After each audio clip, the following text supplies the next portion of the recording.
My name's Harper. I'm 35, thriving in my marketing career, and for a while, I thought I had life all figured out.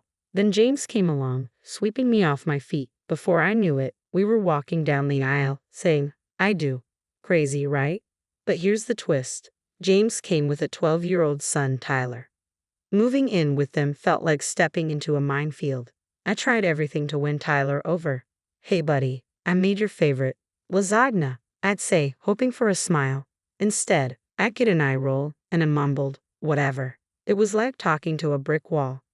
One night, I offered to help Tyler with his math homework. Let's tackle these fractions together, I suggested. He slammed the book shut and snapped. I don't need your help. You're not my mom. I turned to James, expecting him to step in. He just shrugged. Give him time. But time didn't fix things. Tyler's attitude only worsened. He ignored curfew, left messes everywhere, and constantly talked back. Whenever I tried to set boundaries, James would undercut me. Harper, don't be so hard on him, he'd say. It was like I was losing my mind. Was I the problem? I needed to vent, so I called my best friend, Olivia. Girl, you won't believe what Tyler did today. I started. Spill the tea, she said, and I did. About Tyler's disrespect, James's lack of support, the whole mess. Olivia listened, then said, Harper, honey, these are some serious red flags. Are you sure you're not in over your head? I don't know, Liv. I love James, but this is so rough. I get it, she said, but don't lose yourself trying to fix it. You matter too. Her words stuck with me, but I wasn't ready to give up. I threw myself into work, hoping things would smooth out at home. Big mistake. A few weeks later, my boss, Mr. Peterson, called me into his office. Harper, is everything okay? Your last few presentations have been off. I forced a smile. Everything's fine, sir. Just a little stressed, but I'll get back on track. But as I left, I knew I wasn't fine. Something had to change. Then the phone rang. It was the school. This is Miss Thompson, Tyler's teacher. We need you to come in immediately, she said, her tone serious. My stomach dropped.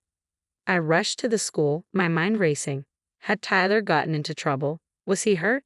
When I arrived, Miss Thompson's expression was grim.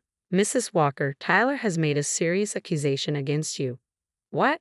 What are you talking about? I asked, my heart pounding. He claims you've been physically abusing him, she said quietly. The world stopped. That's impossible. I would never. I felt like I was drowning. Miss Thompson didn't waver. We take these allegations very seriously. Child Protective Services has been notified.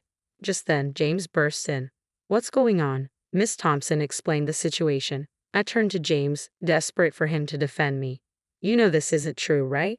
But James looked torn. He turned to Tyler. Is this true? Did Harper hurt you? Tyler, avoiding eye contact, nodded. Last week, she hit me while you were at work. That never happened, I shouted, losing my composure. A CPS worker arrived soon after. Mrs. Walker, we'll need you to leave the family home during our investigation. Leave? But I didn't do anything. James finally spoke, his voice low. Maybe it's for the best, Harper, just until we figure this out. It felt like a slap. You can't seriously believe this. James wouldn't meet my eyes. I don't know what to believe right now. In a daze, I packed a bag and called Olivia. Can I stay with you? I'll explain everything when I get there. At her apartment, I broke down. Between sobs, I told her everything. That little brat. Olivia fumed. And James, how dare he not stand up for you? I don't know what to do, Liv. My whole life is falling apart. Olivia hugged me tight. First things first, we're getting you a lawyer. I know just the person. The next day, we met with Sandra Davis, a sharp-eyed attorney specializing in family law. This is a serious situation, Harper, Sandra said, but false accusations do happen. We'll fight this. Back at work, whispers followed me everywhere. Did you hear Harper beat her Stepson? My colleague Mark asked. I always thought there was something off about her. Later, Mark approached my desk. Tough break, huh? Kids say the darndest things. He's lying, Mark. I didn't touch him, I said through gritted teeth. Hey, I'm just saying, where there's smoke. He trailed off as I stormed away, locking myself in the bathroom. I called Olivia, my voice shaking. I can't do this, Liv. Everyone thinks I'm a monster. Listen to me, Olivia said, her voice steady. You were strong. You were innocent. We'll get through this. As I hung up, I caught my reflection in the mirror. I looked tired, scared, but there was a spark of determination in my eyes. I will not let them break me, I whispered to myself. I will fight this, and I will win. In the following weeks, Sandra and I worked tirelessly to build my case. We need character witnesses, she explained. Anyone who can vouch for your relationship with Tyler. I thought hard. Mr. Peterson, he's seen me with Tyler at company picnics. When I called, Mr. Peterson didn't hesitate. Of course I'll testify. I've seen you with Tyler. You're patient and kind. Tears welled up as I hung up. At least someone believed in me. Sandra also arranged for a psychological evaluation. After several sessions, Dr. Ramirez concluded, I see no signs of abusive tendencies. In fact, you show a strong desire to nurture and protect. It was a small victory, but I'd take what I could get. Meanwhile, James had gone radio silent. The few times he did reach out, it was all about him. People are talking, Harper. This is really affecting my business, he said one day. I couldn't believe what I was hearing. Your business, James? My entire life is falling apart. He hung up without another word. A few days later, Olivia called, her voice tight with anger. You won't believe what I just heard. What now? I sighed. I was at Starbucks and overheard James talking to some neighbors. He was badmouthing you, Harper, saying he should have known better than to marry someone he barely knew. The betrayal stung like a physical blow. He said that. After everything I've done for him and Tyler? I'm so sorry, honey. You deserve better than this, Olivia said gently. Just when I thought things couldn't get any worse, a breakthrough came from an unexpected source. Miss Thompson, Tyler's teacher, contacted Sandra, requesting an urgent meeting. I've noticed some inconsistencies in Tyler's story, she explained, looking uncomfortable. And, well, I did some digging. This isn't the first time Tyler has made false accusations. My heart raced. What do you mean? Miss Thompson sighed. Last year, he accused a teacher of favoritism when he didn't get the lead in the school play. It was investigated and found to be completely fabricated. Sandra leaned forward. And you're just bringing this up now. I feel terrible, Miss Thompson admitted. I should have looked into this history more thoroughly before escalating things. I'm here to make it right. As the investigation deepened, more truths came to light. Tyler's school counselor revealed a pattern of manipulative behavior, often playing James and me against each other. Tyler shows signs of severe emotional neglect, the counselor explained. He creates drama to get attention. It all started making sense, the acting out, the lies, the manipulation. Tyler was crying out for help in the worst way possible. But the most shocking revelation came from Tyler's best friend, Kevin. In a moment of guilt, Kevin confessed to Sandra that Tyler had bragged about his plan. He said he was going to make up stuff about his stepmom so his dad would kick her out, Kevin admitted. He said his dad always believes him and buys him stuff to make up for it. I felt a whirlwind of emotions, anger, pity, and heartbreak. Tyler had been hurting for so long, and James had been too blind to see it. As the truth unraveled, I couldn't help but think back to all the red flags I'd ignored. How James would brush off Tyler's bad behavior, the expensive gifts that appeared after every tantrum. I should have seen it, I told Olivia over coffee. I was so focused on making things work, I missed what was really going on. You can't blame yourself, Olivia said, squeezing my hand. You were trying to be a good wife and stepmom. I nodded, a new determination settling in. You're right, now it's time to start fighting for myself. The day the case was officially dropped should have felt like a victory, but it was bittersweet. My name was cleared, but the damage was done. I couldn't go back to that house, to James and Tyler. It wasn't home anymore.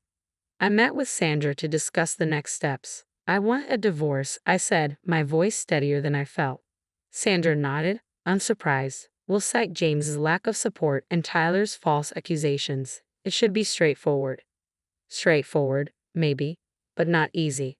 Every signature on those papers felt like closing a chapter of my life I'd never get back. At work, I threw myself into every project. Mr. Peterson noticed. Harper, your performance these past few months has been exceptional, he said during my review. I'm promoting you to senior marketing director. I nearly fell out of my chair. Thank you, sir. I don't know what to say. He smiled. There's more. The position is in our New York office. A fresh start, if you want it. I didn't even hesitate. I'll take it. As I packed up my life, Olivia helped, filling me in on the local gossip. James is having a rough time, she said. Lost a bunch of clients when the truth came out. And Tyler, he got suspended for bullying. Guess the apple doesn't fall far from the tree. I felt a twinge of something, not quite sympathy, but something close. I hope they got the help they needed. Both of them. New York was everything I needed. A new job, a new apartment, a new me. I even started volunteering at a youth center, mentoring kids from troubled homes. It felt good to use my experiences to help others. 2 years flew by, and one afternoon I was in my office reviewing quarterly reports when my assistant brought in a letter. The return address made my heart skip. Tyler's old school. Inside was a note from Miss Thompson. Dear Harper, I hope this letter finds you well. I'm writing to inform you that Tyler has been caught in a serious lie at his new school. He's facing expulsion. James has reached out for help, but I thought you should know. Sincerely, Miss Thompson. I sat back, a whirlwind of emotions hitting me. Part of me wanted to laugh at that irony. Another part ached for the troubled kid I tried so hard to help. You okay, boss? My assistant Jen asked. You look like you've seen a ghost. I smiled, folding the letter. Just a blast from the past, nothing to worry about. That night, as I got ready for my date with Michael, a kind, understanding man I'd met through my volunteer work, I thought about how far I'd come. 2 years ago, I was fighting to prove my innocence. Now, I was thriving in a job I loved, helping kids who needed it, and dating someone who respected me. As Michael and I walked to dinner, hand in hand, I realized something. I was happy, truly, genuinely happy. What are you smiling about? Michael asked, squeezing my hand. I looked up at the New York skyline, my adopted home, just thinking about how sometimes the worst things that happen to us lead us to the best places. He nodded, understanding in his eyes. Well, I'm glad whatever happened led you here. Me too, I thought. I'd survived, I'd thrived, and I'd found happiness. Meanwhile, those who had wronged me were facing the consequences of their actions. It wasn't about revenge, it was about justice, and the best revenge was living well.